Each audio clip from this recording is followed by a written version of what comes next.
Welcome back to Debating Metal. I'm your host, Kenneth Dean, the Dean of Metal, along with my co-host, Chris Kaye, who's back after a well-needed break. Welcome back, Chris. Good to be back, Kenneth. Today, we're taking a trip once again back in time, but not as far as we've done before. This time, we're going back to 1997. New metal was all the rage, and a lot of new bands were beginning to peer their heads around the corner. 1997 may not have been a glamorous or earth-shattering year, but it was important in the world of metal. It was a year of transition that saw the birth of many new mainstays in the scene, some big changes to metal gods, and saw the end of a few influential bands as well. And at the end of the show, we'll give you our big four metal songs of 1997. So with that said, sit back, relax, grab a cold one or a shot of your favorite poison or whatever, and let the debate begin. But before we begin, I first want to welcome you back again officially, Chris. It's good to have you back. Good to hear your voice. Yeah, I just needed a bit of time off to deal with some health and mental health things, and it's very important that you take care of yourself. And I think just keep that in mind. Be good to yourself, everybody out there. Isn't there a song about that? Be good to yourself. Yeah, it's Journey. That's right, Journey. I was thinking, I know this song from somewhere. Yeah, no, it's always important, man. If you got to take time away, if you got to step aside in whatever anyone is doing out there, if you have to make time for yourself, make it, because that is by far the most important thing in your life is you. So, 1997, Chris. When we look back at like we did 1983, we did 1991, those were huge years. 1997, not as huge, but yet I think it's like a swing year, almost like a swing state in the elections. This is a swing year. This is a lot of things started happening. 1996 was over and it left a lot of things behind. And 1997 opened a lot of doors. There's not a lot of, like you said at the beginning, not a lot of glamorous things happened this year, but a few big names would pop up throughout the year. And that was really, really important to the year as the rest of the decade would play itself out. For sure. I mean, I remember this year pretty well. I remember a lot of the albums that we're going to talk about just being kind of very influential on me. I was pretty young. A lot of this stuff would become pretty big around the time I was in high school. The bands specifically that we're going to talk about, and some of these, it's so funny that some of these songs, came out in 1997, but I remember these albums really kind of blowing up in my high school, which would be 4 or 5 years later. So some of the bands that we're going to talk about, I became lifelong fans of. There was, like you said, a lot of transition where bands were kind of altering from their original form into maybe what was known as like their classic lineup, or even sometimes replacing a singer or something like that, where this happened multiple times. So it's going to be interesting to talk about. Yeah, no, I think so too. So in regards to that, let's go over, before we begin on the albums that we're going to talk about, let's kind of go over a few notable events that happened. And it wasn't, like I said, not a glamorous year, not a lot of stuff happened, but still enough stuff to kind of say, oh, okay, there was, there were some things that happened. And one of the biggest things that happened in 1997 was actually the reconciliation between Vince Neil and the rest of Motley Crue as he rejoined the band in 97. Yeah, that was Generation Swine, huh? Yeah. We won't talk about that one. Matt, I mean, sorry. I mean, it's a notable thing, right? Like, you have a band that, again, it's in a transition state where they had tried something different with a different singer, John Corabi, and then realized that, to be more financially viable, they needed to get the original band back together. And it did work. They didn't necessarily put out better music, but that was what the people wanted to see. So there's a lot of things like that are pretty interesting, where it's not any landmark albums per se, or not necessarily any, but not as many, but big things were happening in the scene.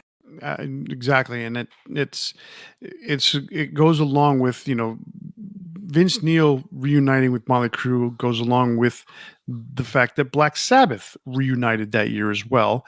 The original lineup with Ozzy and Bill Ward, so that was another very notable event that happened that year. Um, One sad thing that happened that year also was the vocalist for the Mentors, El Duce, was killed in a train accident. And the band would then go on hiatus for the next 3 years. And there's a lot of controversy about that because uh, El Duce, and his real name is Eldon Hokie. I think it's Hokie is how you pronounce it. And he claimed that Courtney Love tried to hire him to kill Kurt Cobain. So there's a lot of people out there still believe that Kurt Cobain did not kill himself. So it's a very interesting um, conspiracy theory that's out there. And funny enough, is shortly after he made this claim, he was killed in a train accident. And some people say that even the train accident was not an accident. So there's a lot of conspiracy to that one. So it's very interesting. So that happened in 97 as well. Yeah, that's too bad. It's always a trip to go down the rabbit hole of the conspiracy around Kurt Cobain. Yeah, it's it's right. It's starting to build itself up there for the music industry, like a JFK type thing. I mean, and there's no comparison. JFK is a really one of the biggest conspiracy things of all time. But in music, I mean, there's so much, with Jim Morrison, with Jimi Hendrix, Janis Joplin, all those big three in the late '60s there, and then. You have something like this with Kurt Cobain. There's so many weird things that you can sit there and say, "Oh yeah, look at that," and you go down that rabbit hole. But you have to believe it first. That's the big thing. If you don't believe it, then it doesn't really work. As Yeah, with most fair conspiracy enough. theories, you know, I think you do enough drugs, you can make yourself believe. yeah. I mean, there's people who, for the longest time, thought Jim Morrison was still alive. And that they, saw him walking around. And so same thing with Elvis, the Elvis conspiracy theories. Mama It's Cass. Mama Cass. I mean, there's just so many out there. It's just like, come on, people, really? They found Elvis on a fucking toilet. There's Really? still a theory. There's like a recent one that they're comparing this guy, and I don't remember his name, but you can look up like the Elvis comparison photos. Like they're comparing his smile, like now with facial recognition technology, they're like comparing the location of his eyes on this face and stuff like that, and they're like, this guy's Elvis. It's interesting. They do know Elvis would be like, close to 100 years old or some shit like that, right? When was Elvis born? I don't know, but he's getting close up there. Let's see. Elvis was Elvis. born in 1935, so he would be what, like 90, somewhere right at 88, right? 88. So he's up Yeah. there. He's up there. Yeah. I mean, he's not Betty White up there, but he's up there. Yeah. Okay, and so other bands that reformed in 1997 was Jane's Addiction, Suicidal Tendencies, and Rat. Those three bands, Suicidal, big influential band from the early 80s in the punk slash metal scene, because they definitely crossed over at some point. Rat, huge in the hair metal scene in the middle 80s, and it wasn't called hair metal back then, I know that. And Jane's Addiction, obviously, everyone knows that Perry has went on to start Lollapalooza, Perry Farrell and all that stuff. So, but oddly enough, Jane's Addiction would later disband in the same year after releasing their greatest hits album. And along with them disbanding, Rollins Band disbanded, as well as Soundgarden disbanded in 1997. So there was a lot of bigger names, and none of these names are huge, but Rollins was influential because everyone knows Henry Rollins was in Black Flag, Soundgarden, coming out of the grunge era, and Jane's Addiction. They're big in their field, in their specific genre of hard rock metal, alternative rock, whatever you want to call it. They were huge, you know.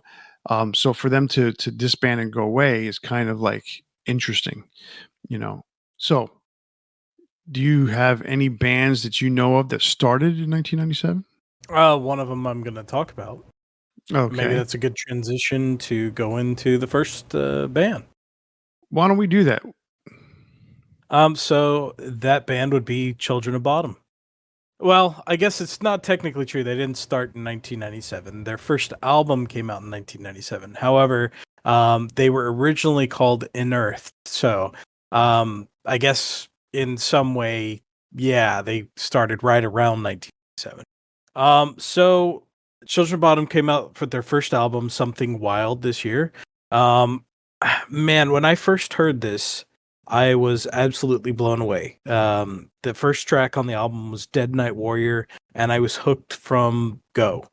It started off with some kind of ambient sounds and that kind of stuff, and then a laugh, and then it starts with I believe it was the laugh from uh, what was that movie? The old one, the clown movie. And so it just snaps right into this really awesome lead off track. It's one of those that it's not a very long album. I believe it's 7 songs. But every song is awesome, and it's great from beginning to end.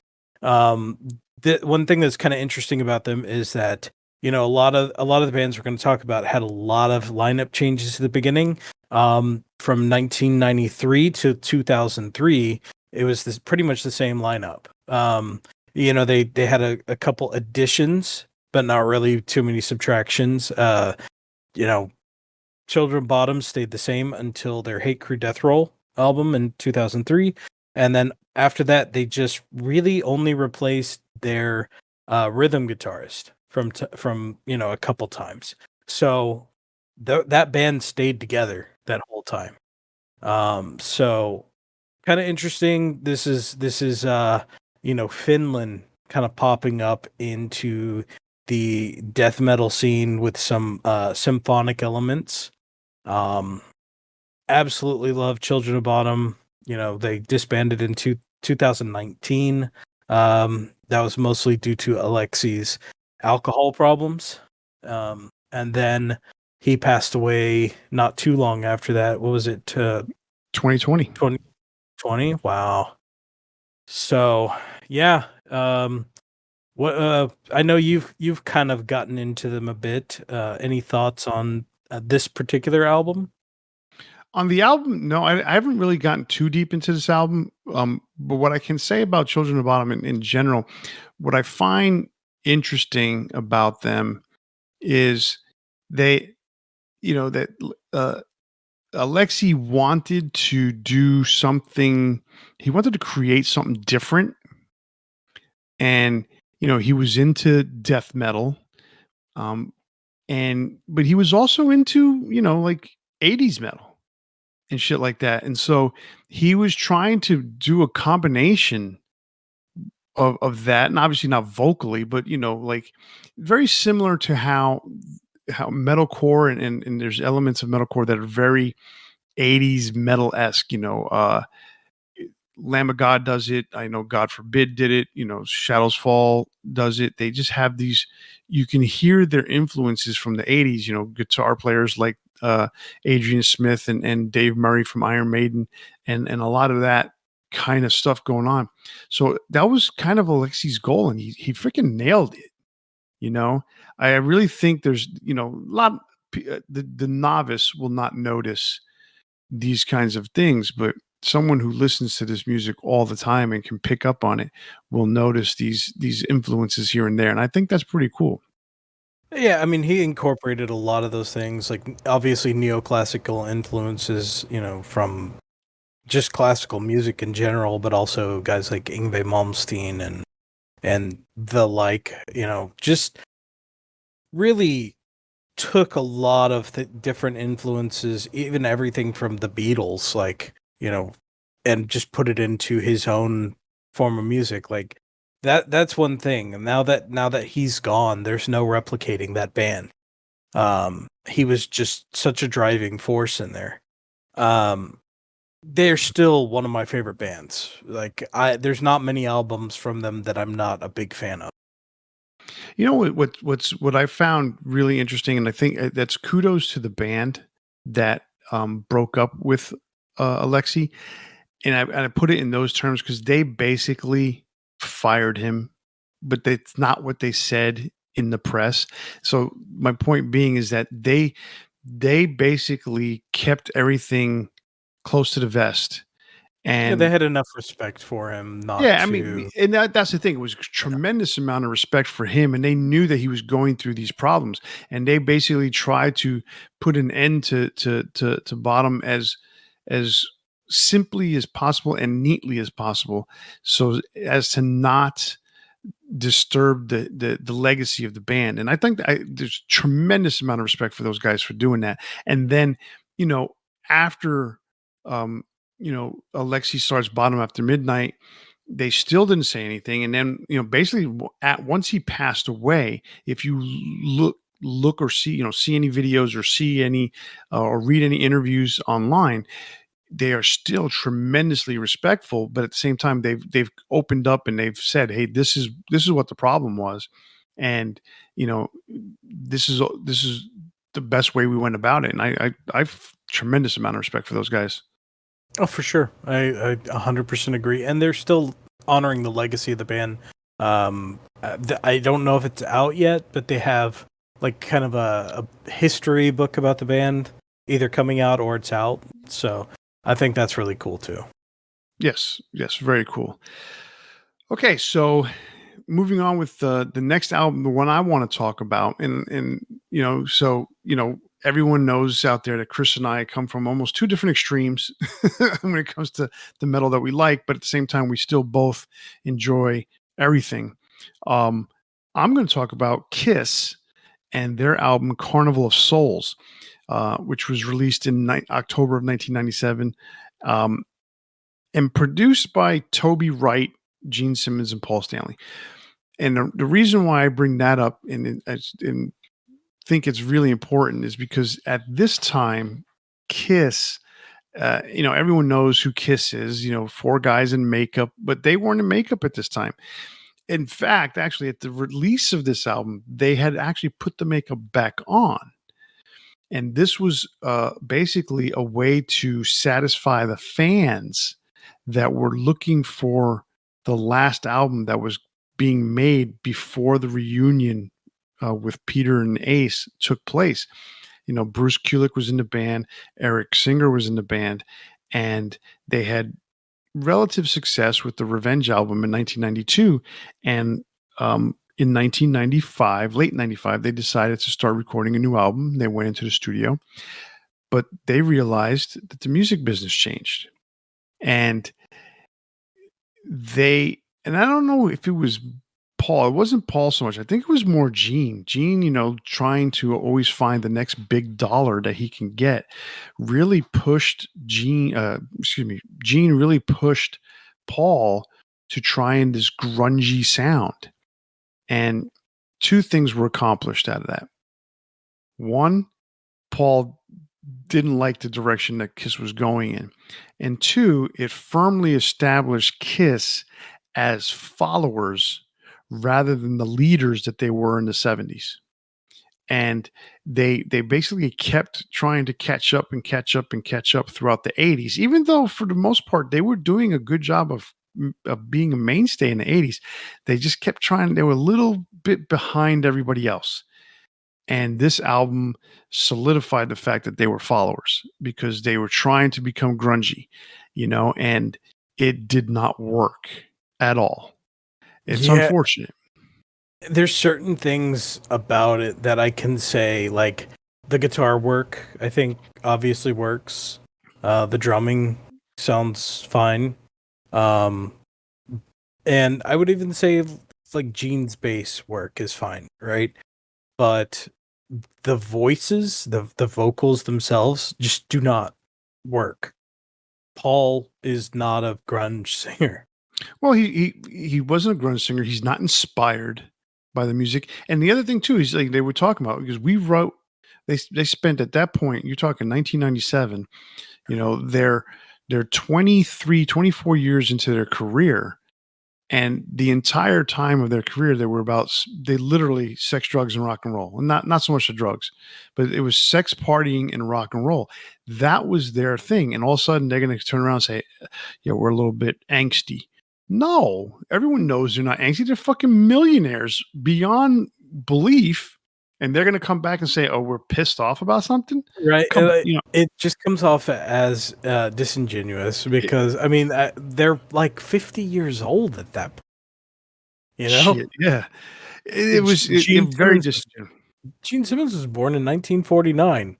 In Yeah, 1997, he's not an angsty teenager. I'm no. sorry. So it was just it was a terrible decision that Gene forced on Paul.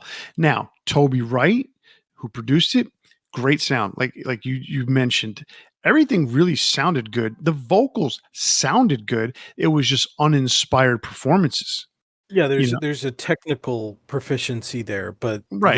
that doesn't account for good music. I mean, there are some good riffs. I listened to the album the other day. There's a lot of good riffs on there, but the riffs went nowhere. They were kind of like lost in the ether. you know, Yeah. uh, they didn't. If they would have had a bit more, and I don't want to use the term polishing because that wasn't even it either. They just needed more melodies. They needed better lyrics. They could have taken those riffs and made them a little poppier and they would have been it would have been better, but they were literally trying to be. I mean, it sounds just like Alice in Chains, and Toby produced Alice in Chains. I get that, but it sounds just like they're trying to come with that monotone, discordant sound that Alice in Chains is famous for. But that's not them. That's not Kiss. Who gives a shit? You're Kiss. Put out a good album, and people are gonna like it. That's the big thing. But this was something that they were working on that they put on the shelf because they reunited with Peter and Ace. And I think ultimately it was probably a better move to do that because if that was the album that they were going to release in 1996, that was going to be a monumental failure and no one was going to show up for their shows. So I think it worked out to their benefit that they reunited as we can tell Oh, today. it saved their career. Oh, yeah, Uh, absolutely. I can't necessarily say that Kiss was gonna go somewhere, like they were just gonna disappear, or they just completely drop off the map, right? But definitely them reuniting and putting the masks, well, the face paint back on, made their career come back. It allowed for that resurgence. Um, so a question for you, and I don't know if you know the answer to this, but I noticed on the songwriting credits there is Curtis Cuomo on a lot of the songs. Now he was a sound engineer. Um, I'm just curious, did he do anything else with the band or was he brought on to write because they were trying to like kind of transition to this grungy sound? As far as I know, it was more about just getting the grungy sound thing Oh, okay. because I don't know of any other um, time in which he was associated with the band. I Okay. mean, I know he's a writer and a producer, and he actually helped them also on Psycho Circus. So I think it was more about his songwriting abilities than anything else. So but he was part of the KISS organization for a while, so that's part of it, if you want to look at it that way. I just think it's so funny that Kiss thinks like, let's put out a grunge album in 1996, and I mean I'm not talking about when it was actually released, but when they were planning to release it, right?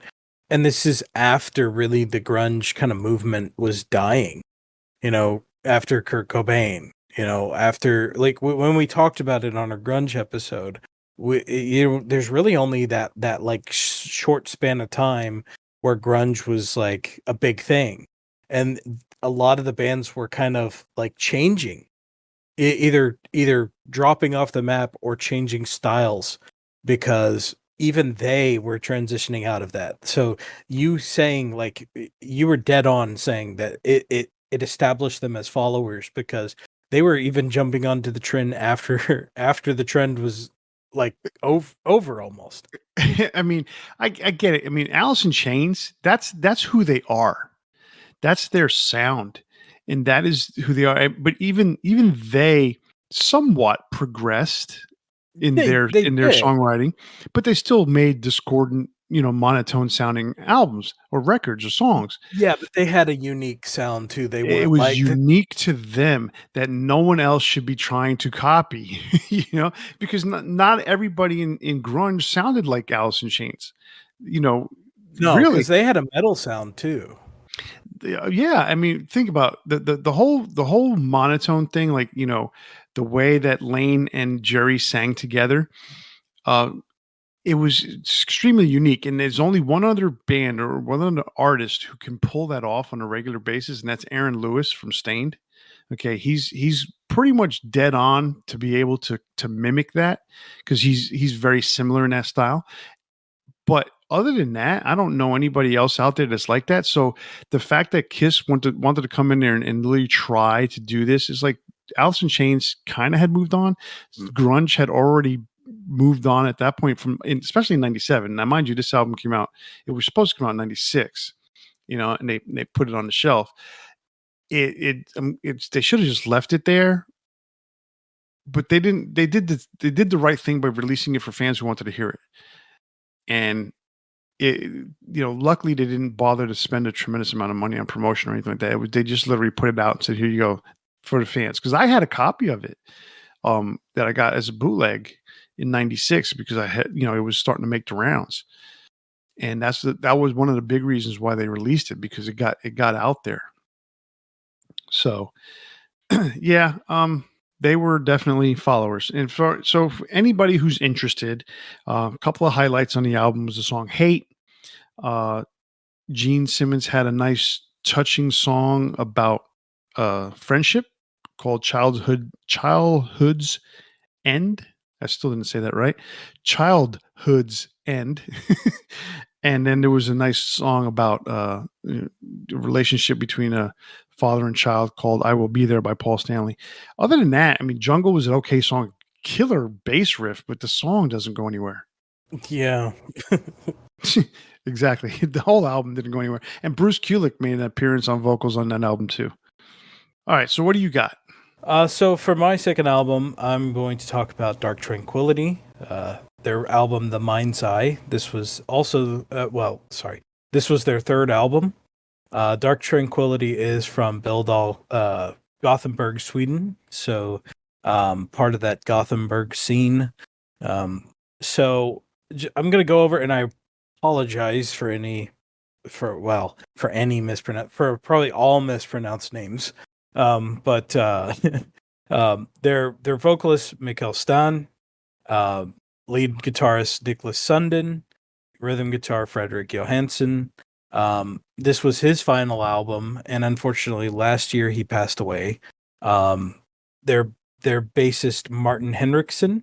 So interestingly enough, this was his last album on bass, and then he would move over to rhythm guitar on the next album. That's going to be a theme that I talk about a little bit later as well.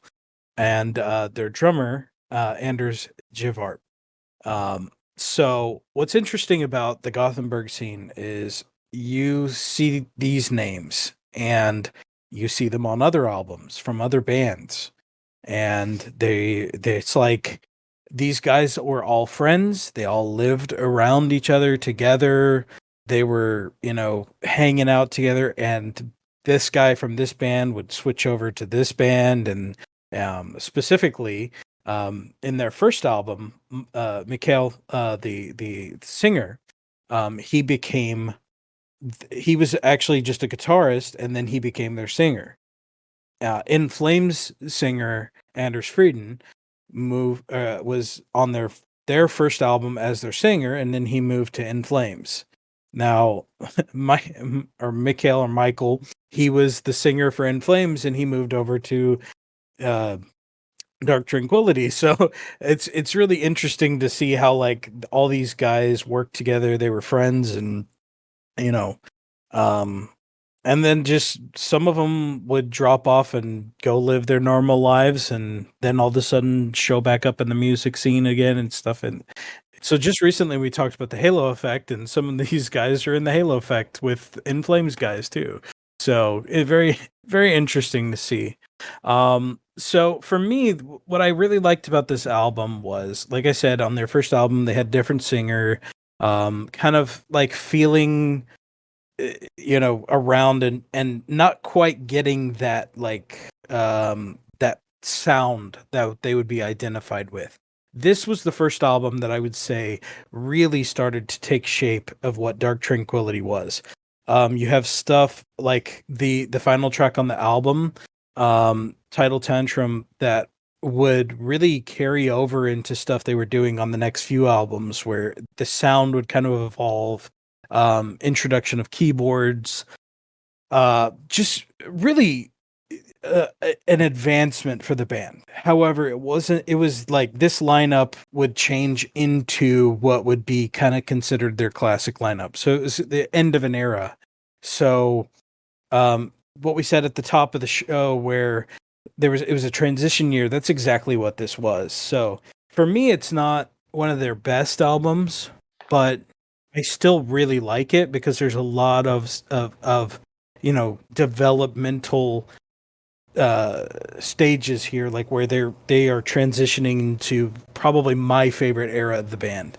I would say the highlights for me are, and I've always called this Zodiacal, but it's written as Zodajackal Light, so I'm never sure what his intention was when he was trying to write it out, because there's that like two aspects of the song, like the zodiac and betrayal and all this stuff. Like it probably is a tongue-in-cheek kind of thing. Hedon, Insanity's Crescendo, that's a really cool song when they have a female vocalist kind of do an intro, like a soft intro that pun intended crescendos into a metal song. And then Title Tantrum I really like because that kind of showed signs of what would be on Projector, which I think is a lot of people's favorite album. And then stuff that would even carry over into as far as Haven, etc. So I really like the direction they were going, but not quite not quite there for me. But I always do like this album. If I'm gonna start like a uh what do you call it, like a marathon of their stuff. Usually maybe the first two albums, I don't listen to everything. I kind of listen to my favorite tracks off of those albums, but this one is kind of where I start and I go, I'm going to listen to the whole album all the way through. One other note, I mentioned Anders Frieden. He actually does appear on this album as a guest vocalist on Hedon. So there is still that connection with the band. It's crazy how they just all go back and forth like that.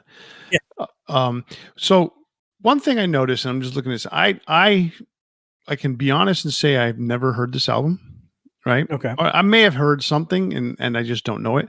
But what I noticed, because you were saying something that kind of struck me. You said that this album wasn't quite there yet, but the next album is probably their best, right? Or considered their best. And what I noticed is that this was the last album on Osmos Records, and then the Projector jumped onto Century Media. And what I find funny about that is that a lot of bands, it's like when they switch labels, especially back in the day, or especially when they're younger bands, right? They either do one of two things, and it's never in the middle. It's either they go out with a bang on their last album because they say, you know what, screw it, we're on that way up, so why are we going to slow down the momentum? Or they do that not necessarily on purpose, but you'll get a band that just sits there and kind of goes through the motions because they want to get out of their contract, right? And to me, that's like the worst thing you could possibly do. But I can understand it because some people are just not inspired when they're dealing with a bad financial and business decision that they have to deal with. So you said something, that projector being, something that may have been considered some of their best work.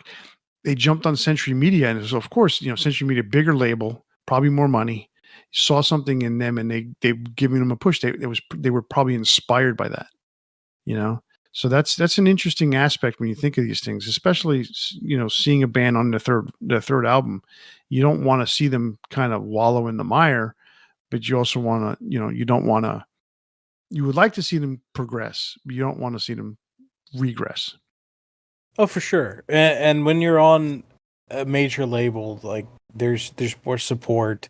You have possibly better producers, better engineers that are working for them. So I think there's that aspect too, where if you're with the right producer, right engineer, even like they will push you forward. Go like, you know, we're hearing what you're doing. Why don't you push this even further? There's that support there that really makes a difference a lot of times. So it's possible. I don't know enough about that aspect of it. I me, I'll definitely do research on it. But Well, I can um see, like Mind's Eye was produced and recorded in the same place. It was produced by Frederick Norsom, which is fine. mhm, And he seems like a very good producer from what I've been able to tell.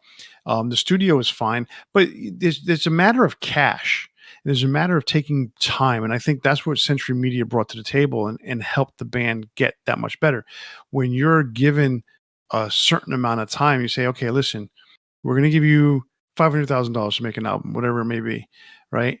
It's better than saying, "Hey, you got $5,000 that you need to be out of here by next week." It could be the same exact studio. You could go to Electric. You could go to Abbey Road. You can go to Electric Lady. If you only got $5,000 to spend and you got to be out of there in a few days, compared to being able to spend 2-3 months in a place, it makes a huge difference.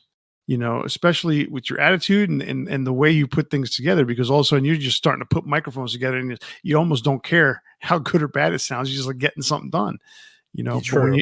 you take the time to sit there and say, okay, I want this to sound like this, and you have that ability, that's why things get to be so much better. So it's definitely along those lines, in my opinion. Well, you how know many times have we talked about bands where we've heard stories like they recorded something? Was it Grim Reaper that recorded an album where they were with one label and then they left the label to record it again somewhere else? Or am I thinking of a different band? I th- Um, I think I know what you're talking about. I don't know if it was Grim Reaper or not, but I definitely remember we were talking about that probably within the last 6 months.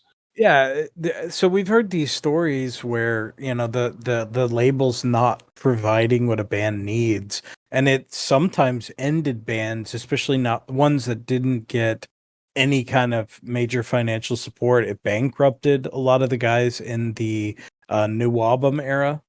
Like we talked about that where they they were put on a label that gave them absolutely no support, and they were throwing in their own money just to make something happen, and then they weren't able to survive all that, See, so and it what's funny, I'm sorry to cut you off there, but what's funny about that is that that's exactly what today's model is, except the difference is with today's model, they have to tour to make money. The album is just the excuse to go out and tour. Mhm. Where back then you wanted to go out, you wanted to put out an album so people could hear you, because it was a lot harder to be heard back then than it is now. And Yeah, touring was a byproduct that a lot of record companies would put you on a tour. They would pay for most of it. But now it's completely opposite. They're touring. It's in completely independent. Record labels not doing anything with tours. So that's why the announcement that came out today about Live Nation not charging bands for merchandise cuts at clubs is huge. But that's a story for another time. For anybody who's read it out there, that's a really big thing that Live Nation's doing. But we'll touch upon that in a second. And so the new album era people, they wanted to put records out because they wanted to be heard, they wanted to be seen, and if there was no money behind it, they've just drifted away into nothingness. Today, it's a completely different story. So I'm sorry I cut you off to explain that. No, no, no. You're fine. It is a good transition. Just leave So that. as I was saying before, just to touch back on it real quickly, Live Nation announced today that they would be suspending, and I find it, some people called it completely canceling it. The way I read the article was that it was doing it for this year Mhm. and next year. They were canceling all merchandise cuts, so they were not taking any of the cut of the merchandise from the bands that went on tour at clubs. So this does not include, large venue areas like, stadiums and arenas and sheds, but you're talking about the ones that promote, the smaller bands that, that work in clubs. What they're also Okay. doing, what they're also doing, and this is pretty interesting in and of itself, they're providing these they're providing the headliners as well as the opening acts $1,500 in food and gas, food and gas money, mostly gas and food, put it back that way, gas and food money, to be able to go from show to show to show, which to me, Sounds like they're trying to raise interest in the scene again. they Try are, to but fuel it again. I sniff a rat in there when they're paying $1,500 on top of the money that they get for the show. They're not taking a cut of the merchandise. But Live Nation ain't doing shit for free. So somewhere in there's a fine print in there. And I want to believe that they're doing it out of the kindness of their heart, but Live Nation doesn't do shit out of the kindness of their heart. That's just my opinion. So, if you, I don't know if you remember this, at the Minute Maid Park for the Astros years ago, when attendance was dwindling, they decided to allow people to bring in their own snacks, and they had lowered the price of beer. They had lowered the price of water. I think you could even bring in the bottle of water at that time, and that, like, people started going to the games again. They were excited about it. It was like it was just enough to ignite that interest again. And then in the next year, it was like $7 and $13. Like it was enough to get people back in the seats. And I wonder if there's some thought of the same kind of thing where, like, let's do this for a year or two, get people excited about touring again, and then we'll rake them across the coals after that. Like, I don't know, how it all works, but I get the feeling like you're right. There, nobody does anything for free. There's almost no chance, but there's something to it, where I it mean, there is. I don't think. I see your point about it. I don't think, because quite honestly, I mean, you and I, we like to go to shows, right? So I don't think it's a matter of getting the bands there, or I don't think it's a matter of not of non-interest, put it that way. I really don't think it's a but we've matter of, heard a lot of bands talk about it's not worth. well, that's the difference. See, that's where it's different. It's not the fact that the fans are not interested. No, It's it has that, nothing to do with the fans. It has specifically to do with the band. right, but when you said that they're trying to, I guess, lower prices or do whatever to get the fans to go out to the No, show. no, no, no. That was for the Astros. What I Okay. was saying was to get the bands Oh, to get the interested bands a in tour. touring. Yeah, Yeah. yeah. No, then yeah, I agree with that. And that's just, I mean, I get it. It's tough for these bands that don't make much money. I mean, you're not making a huge amount of money per night. You think about opening acts that don't, like when we go to see Queensryche, right? We're paying $35 for a ticket. Okay. They sell out. Let's just put 2,000 seats. Okay, it's not a lot. I mean, that's what $70,000. Okay, Yeah. it sounds like a lot of money for one night, but when you start thinking about out of that $70,000, that's you're pulling in that much cash. That's your gross cash. Okay, so a real quick tidbit on the side of the music business. $70,000 gross cash for one night. That sounds like a lot, but then you got to pay the opening act. You got to pay your managers. You got to pay the road manager, the business manager, the tour manager. All that stuff comes out of the gross profit. And not even the gross profit, excuse me, all that comes out of the gross revenue, right? So, you know, at the end of the day, when everybody's paid, your crew and everything like that, there's not a lot of money left for the band. So let's say there's $20,000 left. It sounds like a low number, but let's just say you played one night, you got $20,000. Okay. Be split between five guys. All right. You got $4,000 each for a one night show. You're not doing this 7 nights a week. You're not doing it 5 nights a week. Not anymore. Not at this age. And I say age, talking about Queensryche. Some of the younger bands, maybe, but the younger bands that are doing it, they're not paying. They're not getting paid that much. Um, you know, it sounds like a lot of money. You know, and adds up. If you're making 10 grand a week, it sounds like a shit ton of money. You know, but in reality, I believe there's more to that expense than even that. You know, when you come down to it, the gas, the rentals. I mean, the equipment you got to rent. I mean, some of these things that they own it, yeah. But I'm pretty sure that let's say Casey Grillo doesn't necessarily own the drums right there, and then if he does own it, it's because he's what do they call that sponsored, right? Some of the guys own their own equipment, but like all the amps, the PA, and all that stuff is rented everywhere they go. They don't bring that with them. So they don't own. I mean, some might, but they don't necessarily own the soundboard. They don't necessarily own the lighting rig that is going to work that particular show because every place is different. When you're dealing with clubs, I'm specifically with clubs here. You know, what is it that Dave Mustaine said recently? It's like $40,000 a night just to travel from one city to the next or something like that, or maybe Yeah. even more. I mean, it's a lot of money, you know. Anyhow, sidetracked. Um, so you just talked about Dark Tranquility. Uh, any known reason why they put two L's in Tranquility? It was a typo. And they left it that way? It was not a typo per se. They just misspelled it, and it was that was it. They just That's left it. that's pretty cool. No I wonder I mean, can't find them half the time. I'm trying to spell it correctly. Oh, that's pretty funny. All right. So that brings me to we were just talking about them, Queensryche. They released their sixth studio album in 1997, named "Here in the Now Frontier." Um, all right, I'm going to say it.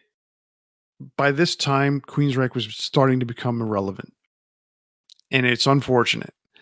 Um, Promised Land had a lot of promise and promotion.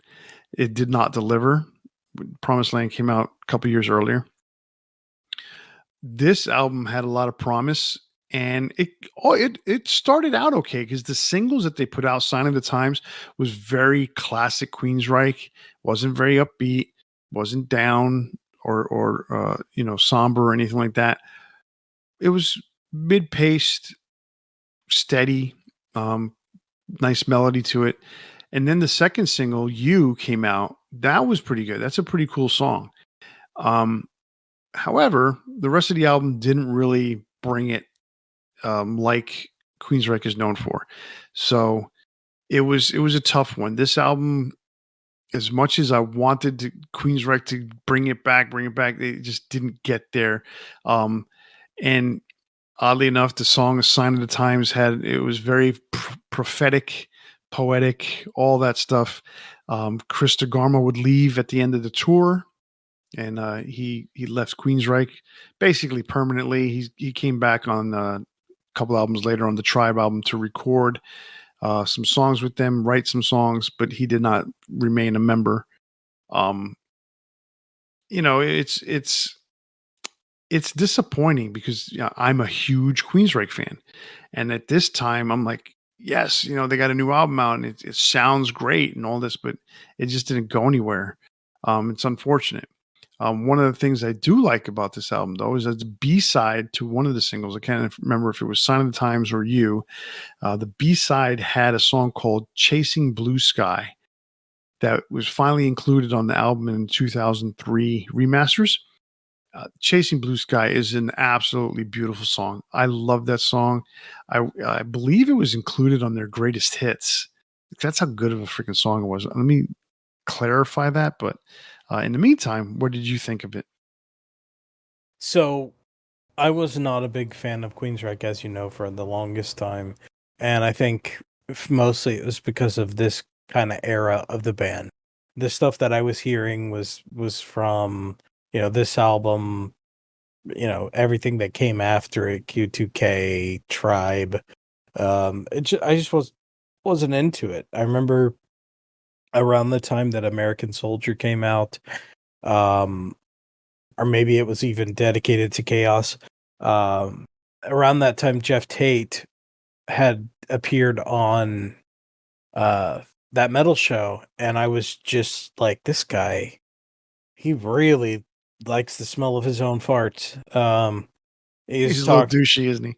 yeah, he was talking about his I guess it was a wine that he had, and just the way he talked about the band and everything. I wasn't feeling it.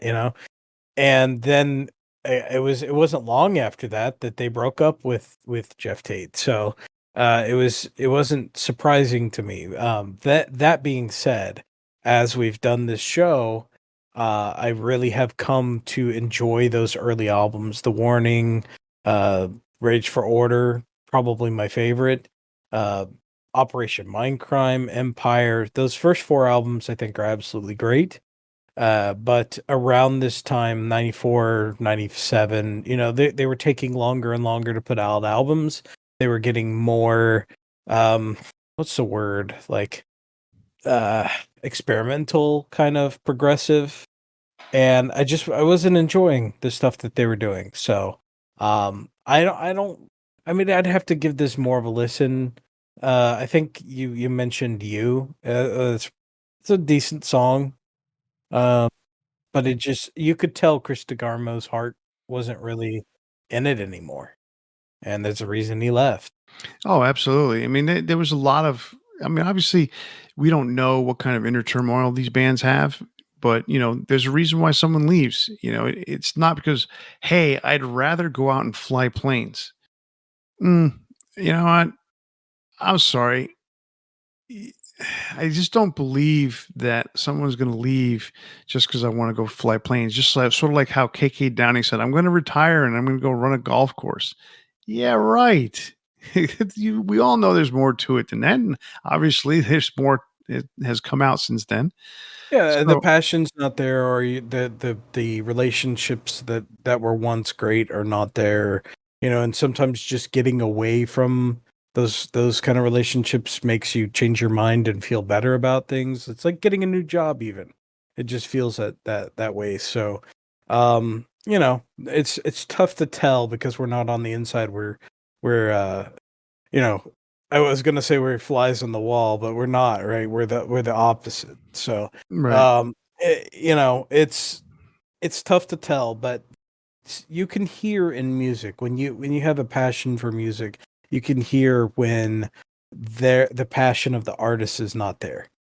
So, and for me, that's kind of how it was. It doesn't have that same power that the earlier albums had. Oh no, they went a completely different direction, and it was led by Jeff Tate. So For we'll sure. leave it at that. What do you got next for your album choices? So I'm going to continue with the Scandinavian side of things. So I'm going to talk about In Flames. I mentioned them earlier. They released Horacle in 1997. Again, they're from Gothenburg, Sweden. This was also their third album, and so this was a carryover of the same lineup from the previous album. So, if you're familiar with In Flames, or if you're not familiar with them, their first their first album was more of a project than a band per se. Uh, Jesper Stromblad wanted to record an album. He played drums on on that album, and this was kind of his vehicle to get his ideas out. And so he just hired different musicians or brought on friends of his to play, including Michael Stan from Dark Tranquillity, who sang on that first album. Um, by this time, on their second and then their third album, it was more of a band than a project. So again, this was the same band that carried over.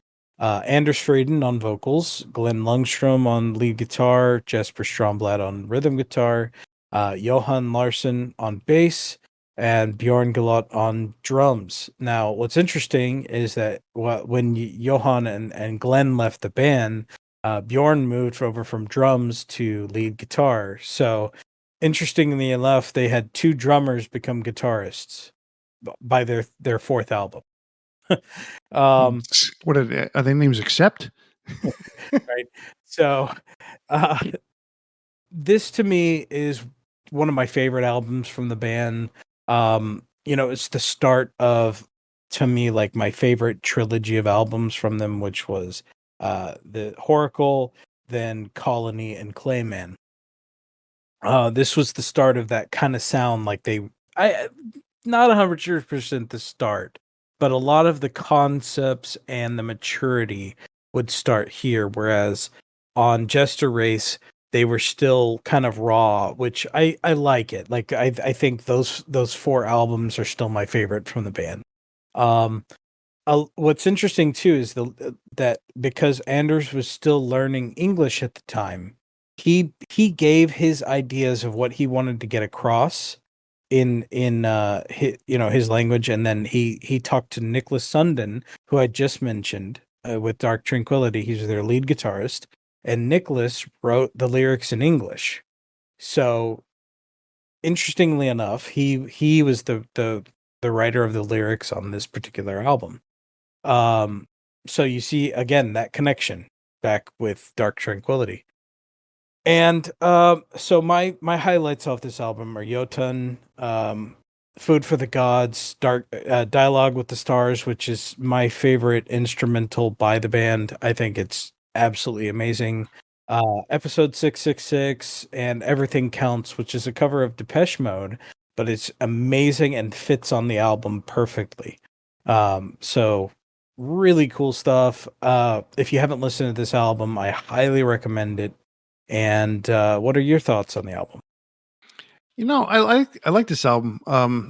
I've heard it a few times. Um, I don't know enough about it to sit there and say, oh, this one song is better than the other. I do like Dialogue with the Stars. I think we talked about that one when we did our instrumental episode. I Woo, believe so. Yeah. 2 years ago, I think it was at this Oh, time. wow. Because that was a long time ago. Um, so it what I heard of it, I remember when we did this comparison. I liked it a lot. It was pretty cool. Again, it was still something I was getting used to. I had just opened my mind to melodic death metal, so there was a lot of getting used to certain things. Probably for me, when we talk about that stuff, I think the Jester race was one that stood out for me as well. Colony stood out for me. Um, I think that one had a lot of uh, really, how do I say it without sounding stupid? Uh, it was it was a good album. Let me just leave it that way because I'm going to sound dumb. And then of course there was Clayman that came out 3 years later. So they had a good string of albums, put it that way, and they established themselves as the leaders of this genre at the time. So hands down to them. And as you talked earlier, and we were talking about producers and stuff like that, so I started to think. I'm looking at Frederick Nordstrom's name, and he reminds me of Randy Burns from Florida and Morris Sound Studios. Randy Burns was the one who did all the classic death metal albums from Florida, or the Florida death metal albums. He did some stuff for Death, Cannibal Corpse, all those guys from Florida. Yeah. And Frederick Nordstrom did all these albums for all these bands that are closely associated with each other. And that's really cool. I mean, he did stuff for The Haunted, for Opeth, Soilwork, In Flames, you know, Dark Tranquility, Arch Enemy. This is all the work at the gates, all this stuff, the Gothenburg sound. He's a huge part of that, and his studio was also. I mean, the studio is called Studio Fredman, so that's his place. So it's although I don't think Morris Sound was Randy Burns' place, he just worked there, but Studio Fredman is, if I'm not mistaken, Frederick Nordstrom's studio. So they all came to him. So he had a huge hand in that, and um, that's just a special period of time. And I'm kind of sad when I think about it that I wasn't involved in it or into it at the time, because it would have been cool, sort of like how I was in on the new wave of British. Well, I was late on the new wave of British heavy metal, but I was in on the thrash metal scene. you know, No, I'm so that's one thing. Like I was in on that Gothenburg scene, like from at the gates all the way through. I would say Clayman, like that was like a good 10 years of that Gothenburg sound developing and really reaching its pinnacle. In Flames is still around. They're probably more popular today than they've ever been. But they're like 50% American band and Swedish band now. They have a completely different sound. Dark Tranquility's changed a lot. I think for the most part they've stayed similar, but they've really developed into something different too. Obviously, Children of Bodom's not around anymore. Soil Work has changed entirely.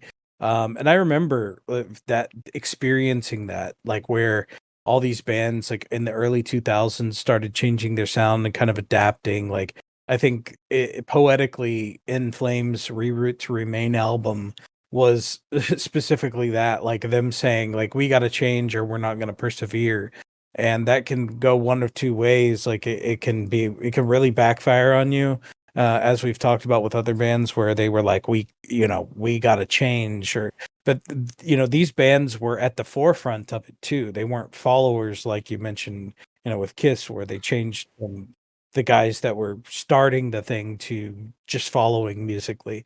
They were still at the forefront of even the change of their style.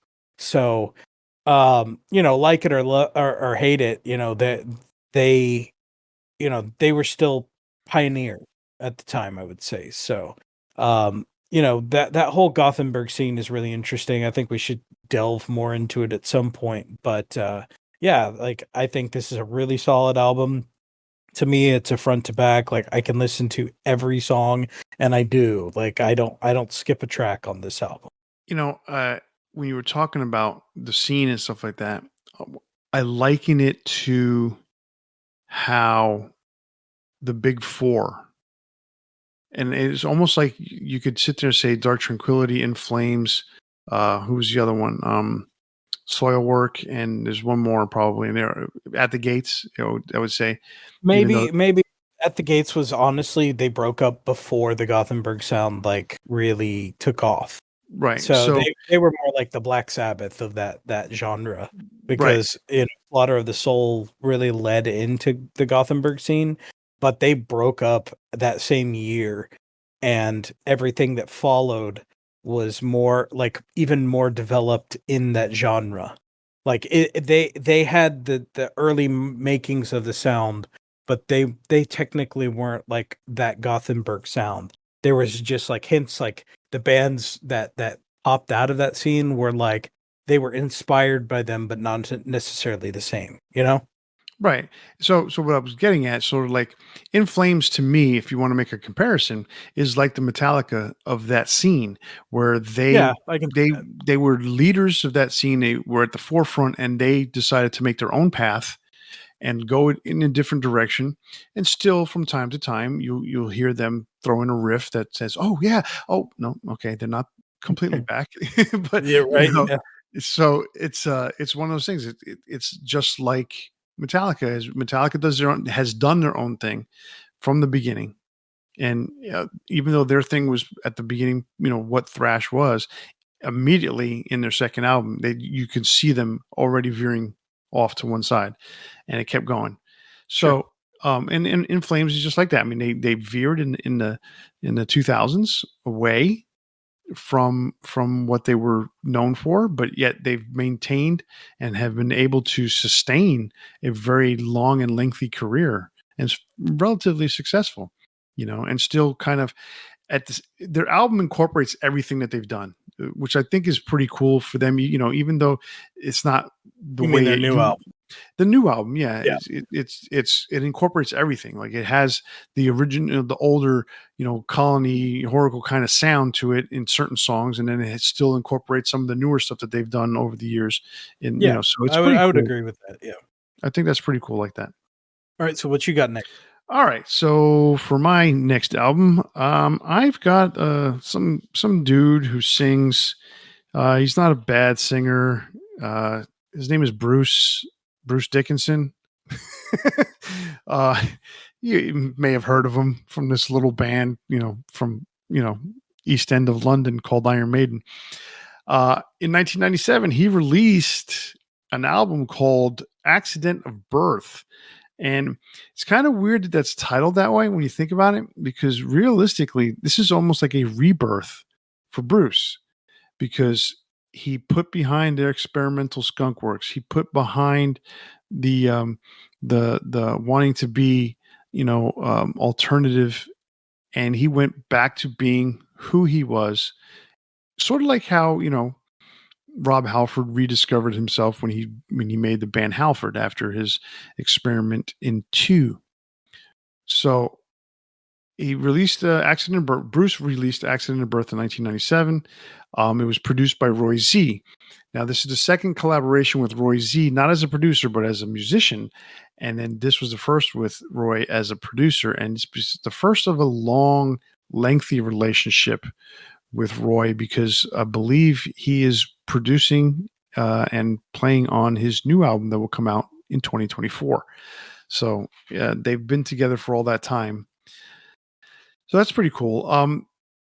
Like I said, the album is a stylistic return for Bruce back to his heavy metal roots. And also coming along for the ride was a certain gentleman named Adrian Smith, who would, I know that guy. yeah, he's a cool dude. He oozes cool. um, and so Adrian, I mean, God, you hear the playing on this album, the performance, the lead solos. Oof, golly, you can tell it's Adrian. Um, this is an incredible album. I mean, and when I put down what highlights were there, I couldn't stop listing all the songs. I mean, Freak, Star Children, Dark Side of Aquarius, Accident to Birth, Man of Sorrows, and Road to Hell. Road to Hell being an exceptionally big song for me. I love that song. Yeah, we both love Road to Hell. So, I mean, that's an incredible album. And it got better because the following year he puts out uh, Chemical Wedding. And he just kept along that same vein. It's just incredible. Um, you know, we all know, we've talked about Bruce before, so everyone kind of knows, who he is, what he's all about. This was definitely a return that was much welcome as far as the style, that would slowly, just 2 years later, lead to his return to Iron Maiden. Yeah, I mean, I love this album. It's my second favorite of his. I mean, I like Chemical Wedding better. But of the two albums, I mean, I think they're amazing, and it's the same lineup too, which is really cool. Like you get that growth of them, carrying over through.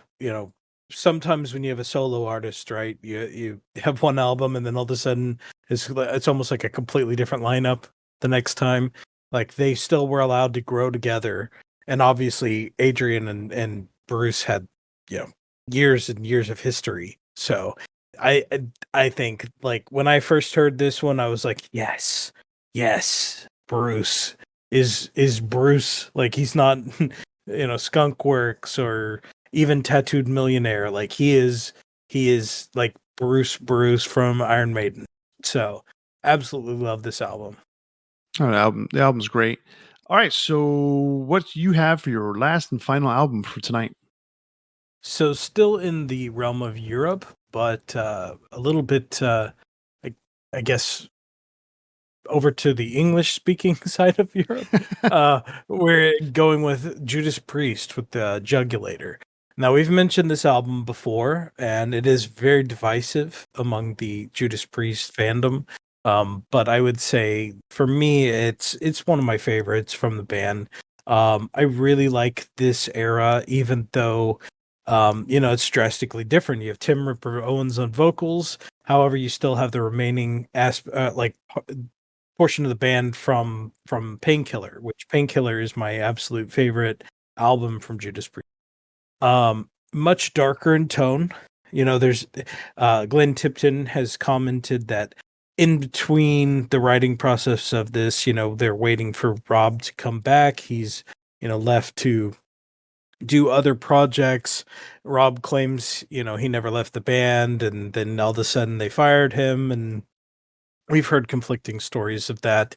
It's one of those things like if you never come back to work, um, what are we supposed to do with you? Like you got to come back and record an album. Well, But if you they're haven't not, joined the fantasy football league. right, that's an in joke for one of our coworkers. But so Former coworker. there you go, former.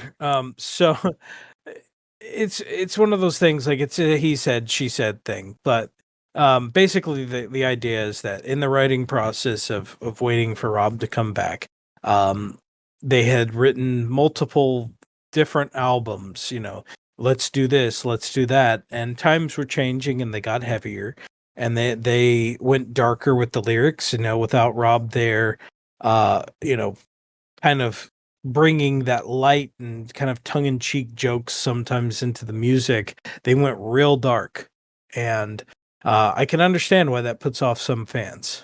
But for me, when I heard this, I was totally in, and I really like Ripper's vocals. I don't think he's the best lyricist, but obviously these weren't really his lyrics. He just came in and sang the songs, and he did it with gusto, and a lot of attitude. He has that range that he can sing the same songs that Rob can. Obviously he came from a Judas Priest cover band. So I really like the live albums that are associated with this album. I think it was with 98 Meltdown or something that came out after that. Yeah. Great album. Um, but uh, it's gonna be divisive for the classic Judas Priest fan that listens to Stained Class or something like that. Where Screaming for vengeance. I'm more into the really heavy part of Judas Priest's career. So my highlights are Jugulator, Bloodstained, Decapitate, Burn in Hell, Bullet Train, and Cathedral Spires. Cathedral Spires, even if you're not the biggest fan of this era of the band, I suggest giving it a listen just so you can hear how amazing that Tim Ripper Owens, like his range, his ability to sing multiple octaves, just really good song, really, really talented singer. Um, and yeah, let's, I guess, like, what are your thoughts on the album? I don't like it. No. I like I like Demolition better. I think Demolition for me was more melodic, but other than that, it's not a bad album. It's not Judas Priest to me. Yeah, So and I get that. You're a classic Judas Priest fan. right, So I'm a classic Judas Priest fan, but you're like with all bands, okay? They all go through periods of time where they sound, one album sounds similar to the next. Very few bands can you sit there and say, "Oh, this album sounds different from that album, sounds different from that album."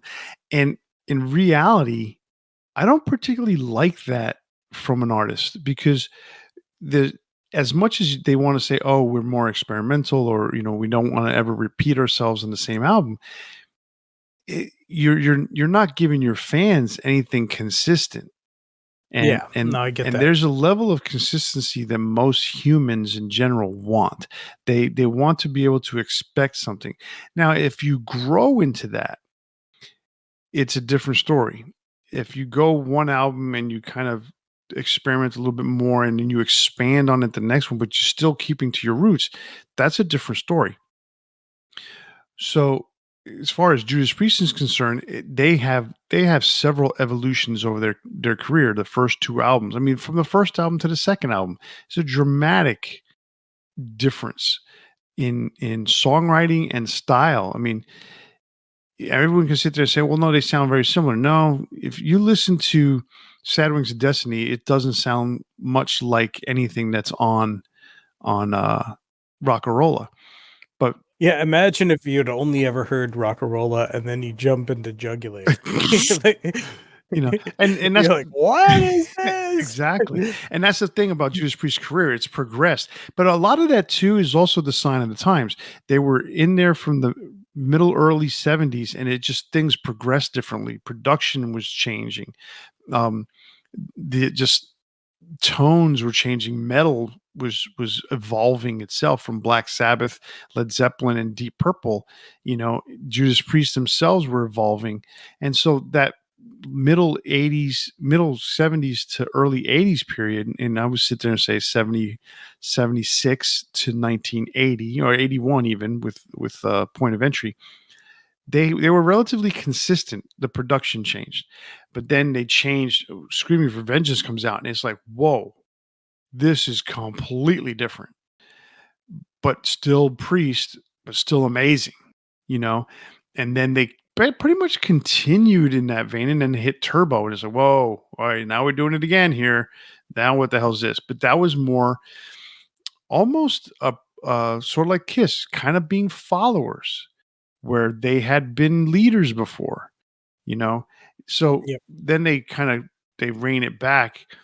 And I think I was reading just the other day where KK Downing was talking about Painkiller, where they got Scott Travis on drums, and all of a sudden it was like we can do so much more with the songwriting. And Yeah, it was an awakening for yeah, them, and really. so all of a sudden you can see. I mean, if you listen to Painkiller, the song, right? Okay, so you have Screaming for Vengeance, which is this incredibly brutal song. But if you think about the drumming in it, it's hard to say. I don't want to say it's basic, but it's not extraordinary. It It's it basic. it does everything the song needs, right? Imagine if Scott would have been there to write those parts at the time. Look at how Or Painkiller just is. watch it live, see how he plays it. He doesn't do it exactly Doesn't do it exactly how. the same, but Yeah, he doesn't stray too far away, but he does put his little influence in there. But but he puts enough that it gives it some. It's look, the English are not known for spices, which is hilarious because that's let's talk about the spice trade. But but what's interesting is when Scott Travis is on drums, he really gives everything, the older songs, a little bit of spice that you go, man, this is even better. and for those of you listening out there who don't realize, Scott Travis is American, so Exactly. that's The the English reason why. needed a little bit of spice. No, and and that's my comparison. I was saying, man, Painkiller, you could just see the technical ability just skyrockets. So that allowed KK and Glenn to come up with some incredible music. Absolutely. So then, of course, the next album, Rob disappears. So they did it again. They went darker, but that part of that, part of the darkness is the fact that they're probably pissed off, and so Yeah, I mean, it's been 7 years since they put out an album. As Glenn says, they wrote theoretically several albums in between, so that evolution we missed. So yeah, I get it, but I still love the album, and I think people that really love heavy metal, like not heavy metal like the concept, but like heavy music, will probably like it as well. It's hard to sit there and say, should the band have changed their name? And I don't think at any point was there ever a consideration of changing the name Judas Priest. But if you're going to make an album where you're starkly different than the previous one, sometimes it's kind of like, do we do this as Priest or do we do this as something else? But yeah, I guess you go along with the name that got you there. That gives you the recognition, name recognition, brand And recognition. sometimes the record companies that they'll be like, That you have to. that too, yeah. So I get. All right, so what's your last one? Well, speaking of people who change, Metallica, 1997, released Reload. So it's not they loaded up in 96 and reloaded in 97. Um, and produced by the we want to hate him, but we don't want to hate him, Bob Rock, because he gave the world, and I put it that way because they went from being a very good, growing popular metal act to the number one most popular and biggest selling metal band of all time with the Black Album. Bob, thank you, Bob Rock.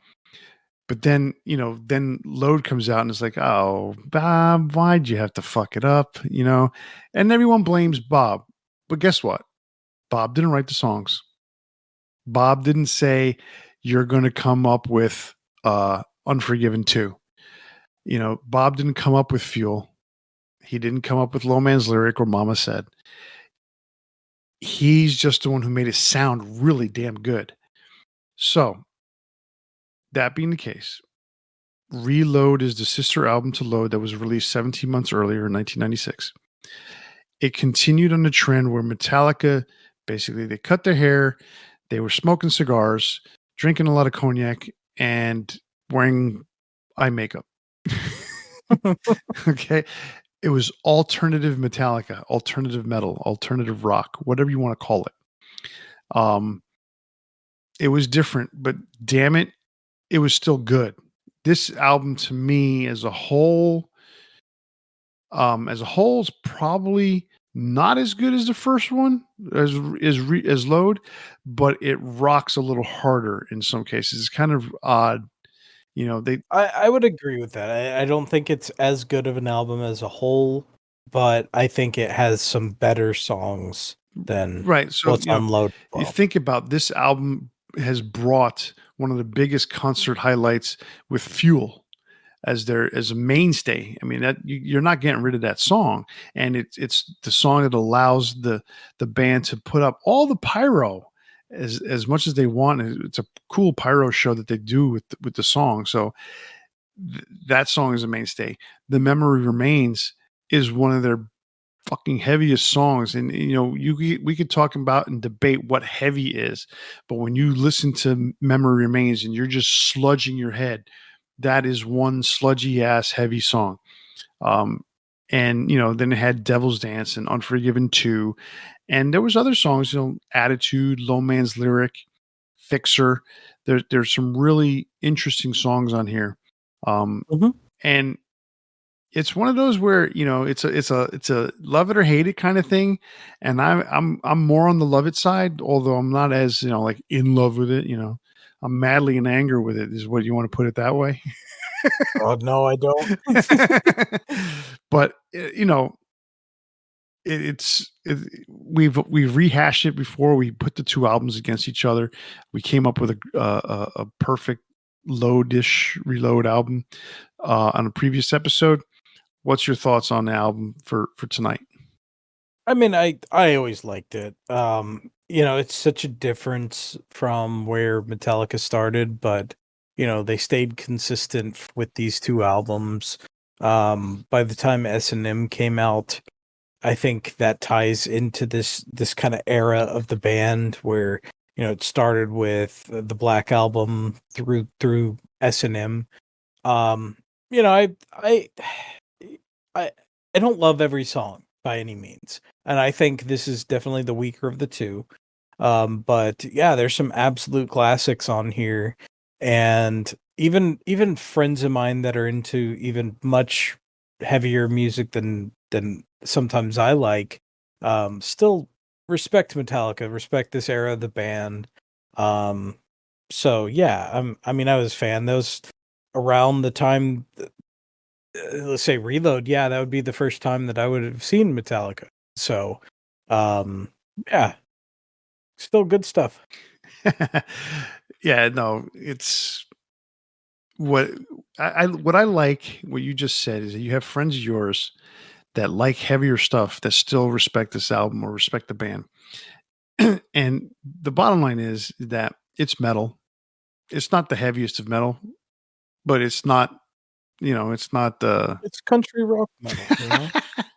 it is what it is. And it is still here today. It still does well. Does it still does well. Still does It's well. still doing the well thing, So anyhow, that brings a close to tonight's highlights of four albums of each of us had picked to choose and So spoke about or speak about. Duh.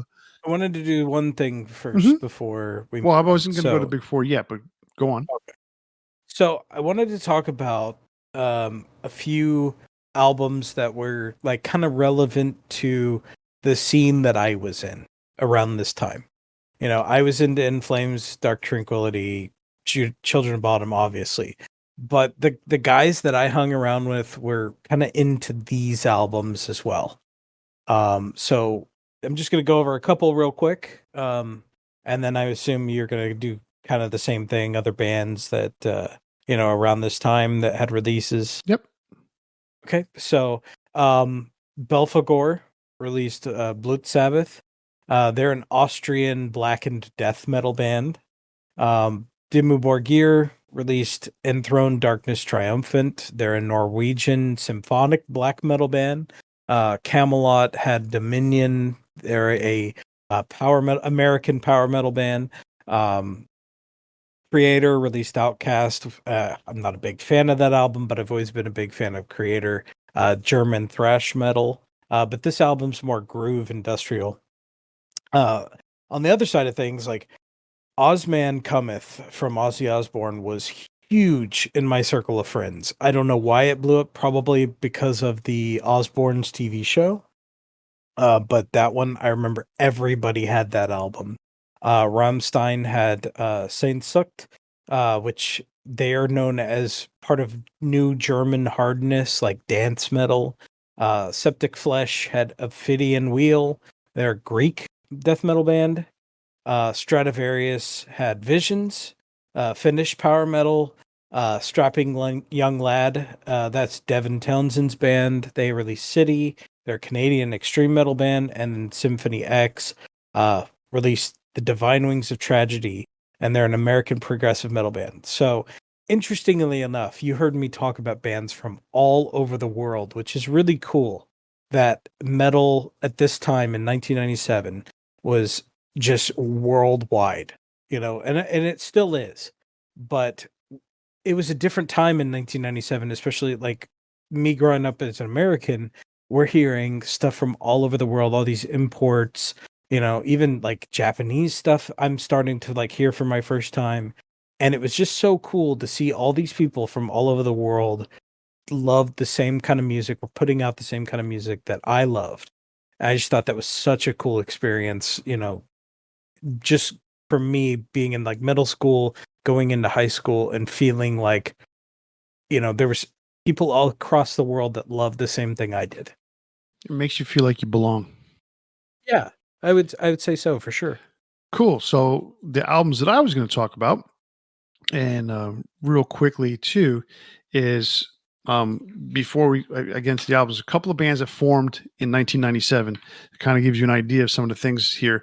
Um, the Dillinger Escape Plan, Dope, Hailstorm, Norma Jean, Possessed, Soil, Soulfly, Taproot, 3 Days Grace, and Under Oath were all bands that started in 1997. a lot of those bands are still around today, and so that's a pretty cool thing. Especially Soulfly is basically leading that pack in terms of still being around. So to that end, um, albums that came out that of some relative importance in 1997 from some classic and newer bands. Aerosmith came out with Nine Lives. Um, Cold Chamber came out with their debut album, Cold Chamber. Creed debut album, My Own Prison. Um, Deftones, Around the Fur. The bleh, the Dillinger Escape Plan came out with their self-titled EP. Dokken put out Shadow Life. I don't know why. God, Godsmack came out with their independently released debut, All Wound Up, which would turn into Godsmack a year later. Hammerfall, Glory to the Brave, Hatebreed, Satisfaction is the Death of Desire. Um, we talked about we talked about Kiss Creator. Limp Bizkit, their debut album $3 Bill Y'all came out that year, and you know what, for whatever it's worth, yes, they were the I don't want to use the word darlings of new metal because they weren't really darlings, but they were someone that had a lot of influence on that scene. And this album, you know, while it was their debut album, they would obviously go on to have greater success with a couple albums after this, but this was the one that had Faith, their cover of George Michael's Faith, and it's a fucking badass cover. For anyone who has heard it, you know what I'm talking about. I just remember what was the album called? The hot dog flavored water. Yeah, That one. the chocolate starfish and hot dog flavored Yeah, water. there you go. That was the one that everyone in my school had. Oh, it was huge. I, It was huge. I didn't own it. My sister did. So I it was I still in the house. I own it myself. It was a fucking huge album. It's great. I like it. There's certain things about it I don't like the constant fuck, fuck, fuck, fuck, fuck, fuck. It gets tiring after a while. But other than that, Well, when you're a high schooler, it's kind of cool. it was cool. But anyway, Machine Head with their second album, The More Things Change. Megadeth came out with Cryptic Writings that year. Motley Crue, Generation Swine, we kind of touched upon that earlier. Obituary, Back from the Dead. Overkill, From the Underground and Below. Primus, Brown Album. Zaxxon, Unleash the Beast. Shadows Fall, their debut album, Somber Eyes to the Sky. Whitesnake, Restless Heart. Whitesnake had basically been defunct at this point, and I believe that this was their first album back or second album back. I can't remember. Wasps came out with their industrial album, Kill, Fuck, Die, and there were several greatest hits albums from Cinderella, Jane's Addiction, Scorpions, Soundgarden, and Pantera released 101 Proof official live that came out this year as well in 1997. So that's pretty much the big highlight of all the albums that came out.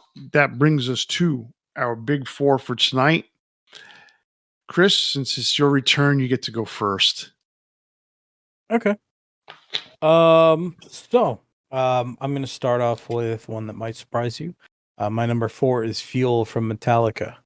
That's just a really cool intro song. Like you said, it's a concert staple, and it's just so high energy. It's hard not to like.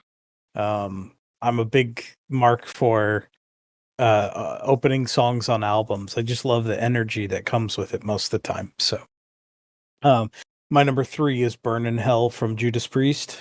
I just love that song. To me, it's the best song on the album. I love the riff, and it's one of those that just sticks in my head. And when I get pissed off, I just like in my head, I'm just like burn in hell, just great song. My number 2 is Jotun from In Flames. Again, it's an opening track off of an album. And I just love the energy. It was one that really, like, when I first heard that, and this was the first In Flames album that I really remember. It might have been the first one that I owned. It's hard for me to remember 100%, but this was the song that, like, when I heard it, it was kind of like the first time I heard and Justice for All Blackened, where I just like replayed the opening track over and over. Like it just hit me and I loved it. And then Dead Night Warriors, my number one from Children of Bottom. I'm so glad that I was there for like the full career of Children of Bottom, and this was the first track I ever heard. It was the first music video I saw from them, and I was hooked from the beginning. And it's hard, like I don't know if it's technically my favorite song from the era, but it's the one that had the most impact on me, and it like just that aspect of it alone just it's hard for me to not pick it as number one. I really love the song, I love the band, and this was the start of it all for me. Cool. Cool. I like the list. And you're going to be surprised by my list too. Uh, Not necessarily by who is in it, but the songs. Okay. So, anyway, my number 4 song. So this was difficult for me. The overall picking the 4 songs was kind of difficult for me only because I'm thinking songs from 1997. What songs stand out, right?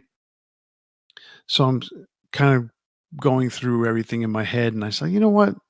This is a song that when I listen to it, I think it's really cool. And so, number 4 for me is from Coal Chamber from their debut album, Loco.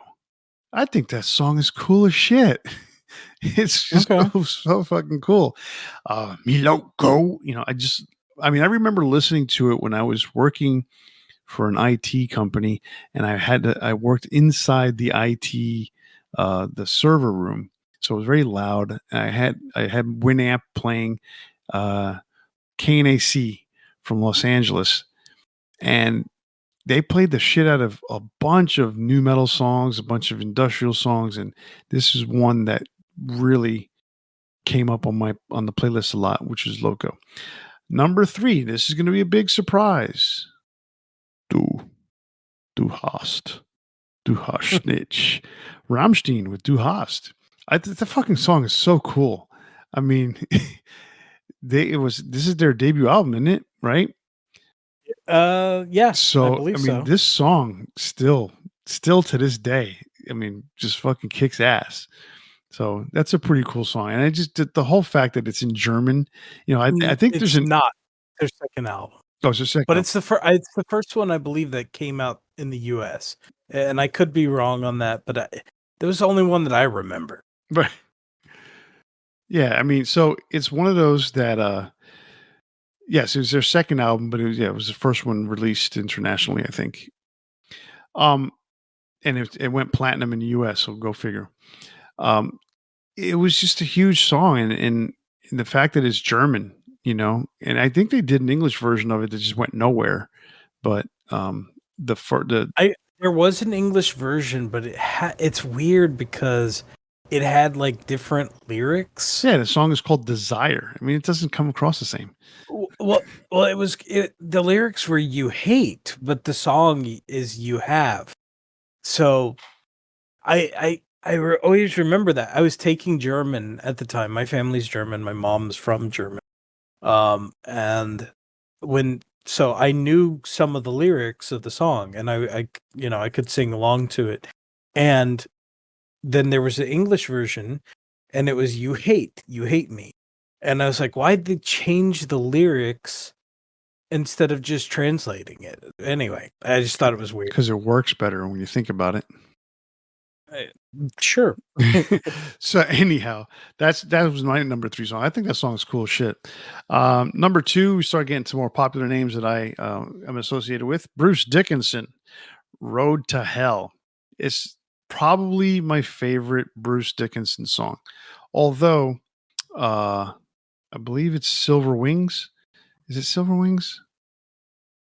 I think Silver Wings off his greatest hits album. That's a really killer riff. I love that album and I love that song. But anyway, that didn't come out in 97.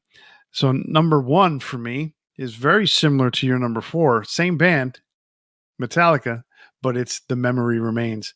That song just fucking is mind-numbingly heavy. And people can sit there and say, "What are you talking about? dude. The same complaint that people said, "Sad but True's not heavy." Oh yes, it is. And they continue to say every time they play, "You want heavy?" Sad but true. It's just as heavy as the thing that should not be. It's heavy as shit. Memory Remains is super fucking cool. And then they added Marianne Faithfull on vocals, which is super cool because that's the only person who's ever appeared on a Metallica record that is not James, Lars, Kirk, Jason, Cliff, or Rob. And Or Bob Rock. or Bob Rock. Yes, I was going to say that. I forgot Bob Rock played on Saint Anger. He did. So yeah, Marianne Faithfull guest vocals on that, and she's so haunting. It's so cool. I love that song. And then it's just again a fan favorite. They played it when we did not see the Sunday show in Arlington, but I have the video. They played it there, so that's pretty cool. Anyhow, that is my number one big four metal song of 1997. And that brings an end to this episode of Debating Metal. Remember, you can listen to us every week on your favorite podcast platform. Maybe not so much every week. We've been doing this on and off thing for a while now, but hey, we're still here. Keep listening. We're still bringing you shows. You can listen to us on your favorite podcast platforms such as Apple Podcasts, Spotify, iHeartRadio, Stitcher, Pandora, all the others. They're all out there. Pick one. Click on us, click like, subscribe. You're not going to be disappointed. And don't forget to interact with us on Facebook, Instagram, and Twitter, or you can send us an email to debatingmetal@gmail.com. If you listen to us on YouTube, be sure to leave us a comment and ring that bell to be notified when we post a new episode. And remember to tune in next time as we spark up another exciting metal debate. On behalf of Kenneth and myself, stay safe and always turn it up to 11. See ya.